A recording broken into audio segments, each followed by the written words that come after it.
If you're ready to upgrade your turntable, I have a great option for you today. And man, I love turntables almost as much as I love tubes.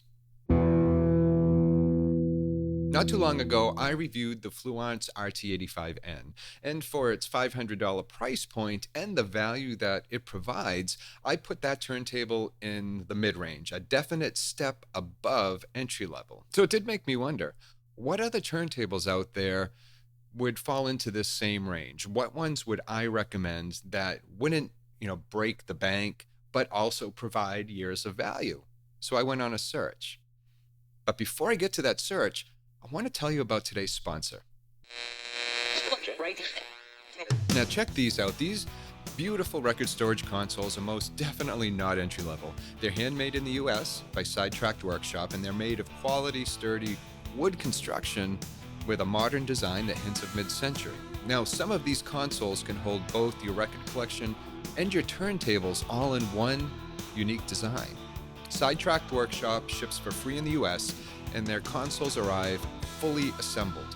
All you have to do is screw in the feet, find a spot to showcase your joy of vinyl. And the folks at Sidetracked Workshop were kind enough to offer anybody watching, meaning you, a 15% discount at checkout. All you have to do is put the code in that I have in the description and you're good to go. So, back to the hunt. Now, I've spoken with a few companies about their mid-level turntables, and as a result, I have some great turntables to talk about over the next few months. And one of the companies I talked to was TEAC. Now, TEAC has been around for years, and I'm almost positive my dad once owned a TEAC cassette deck. TEAC owns Tascam, and I didn't know that. And I used to use their Studio 4-track to record instruments on. They also make turntables, like this one, the TN3B SE, which is the one we're going to talk about today.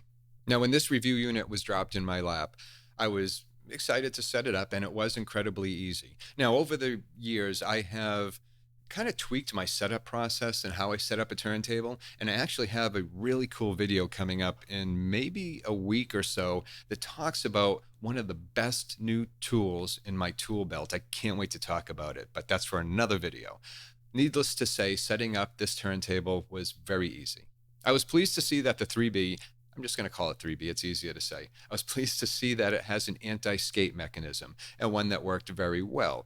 The S-shaped tone arm is made by SAEC. Another, I don't know if you actually pronounce it anyway, I'm just going to say SAEC, but they're a very respectable tone arm manufacturer. The cartridge provided is an AT-VM95E, which again is a cartridge that a lot of people use and is included with a lot of turntables, and it's a respectable cartridge. It's a good cartridge. It has an elliptical stylus. The manufacturer recommends a vertical tracking force setting between 1.8 and 2.2.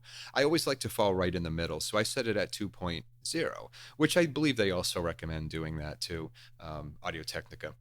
So I set it at 2.0.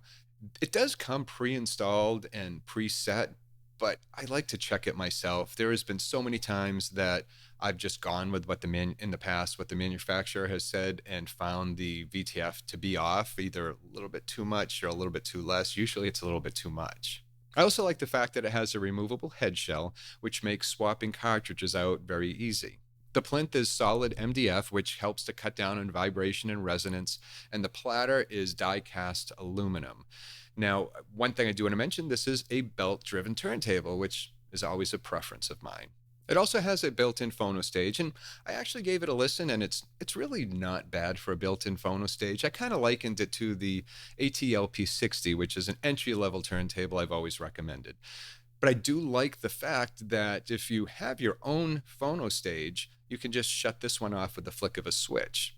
Now, I'm not a big fan of built-in phono stages, and I've said this in the past, but I do like the fact that they include one for folks that are budget conscious and don't want to purchase an external phono stage just yet. But at the point when you do, and you do want to upgrade the phono stage, you can just bypass it.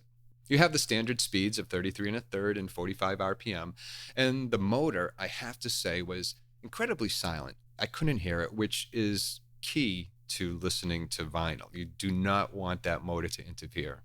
Any motor noise for that matter. It's a good thing to hear, or not hear.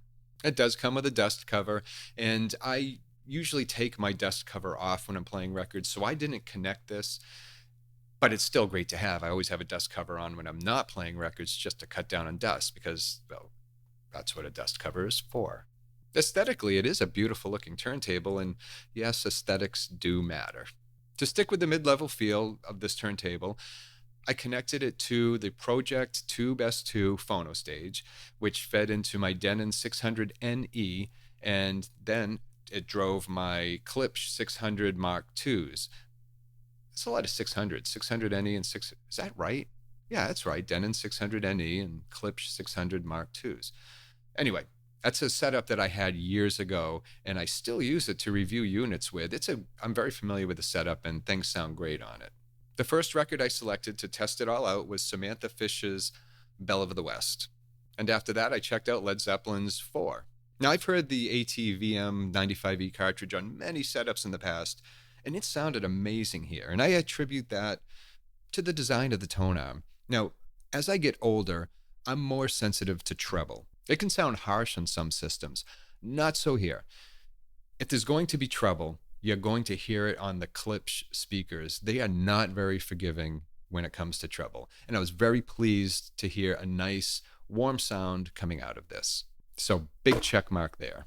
The bass was fully present, but certainly not overpowering, so give that another check mark. Where I was very pleased, though, was the mid-range that was presented, both with the Samantha Fish album and also Led Zeppelin 4. Robert Plant's vocals was really well placed in the mix, which it should be, but I was very pleased to hear that being played through this setup.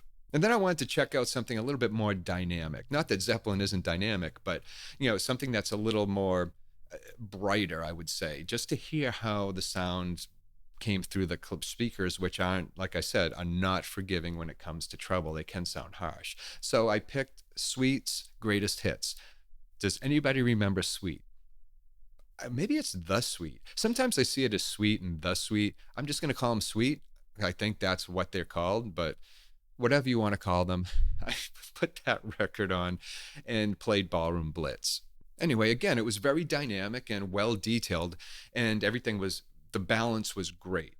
And that's exactly what I would expect for a turntable that hovers around the $500 mark. You want that balance. You want that detail if you're going to spend $500 for a mid-level turntable. When all is said and done, given the features and given the ability to adjust the settings, I have no problem recommending the TEAC 3B or the TEAC. Wow, I cannot say this turntable's name. Don't let that be a check mark against the fact that I can't say what the hell it's called. The TEAC TN 3B SE. No problem recommending this turntable. If you're looking to ditch your entry-level turntable and move up a considerable notch, this table will make you happy. And if you are like me and want to go with an external phono stage, just check this video out. And until next time, thank you so much for watching, and I will see you soon. Enjoy your records and take care of yourself.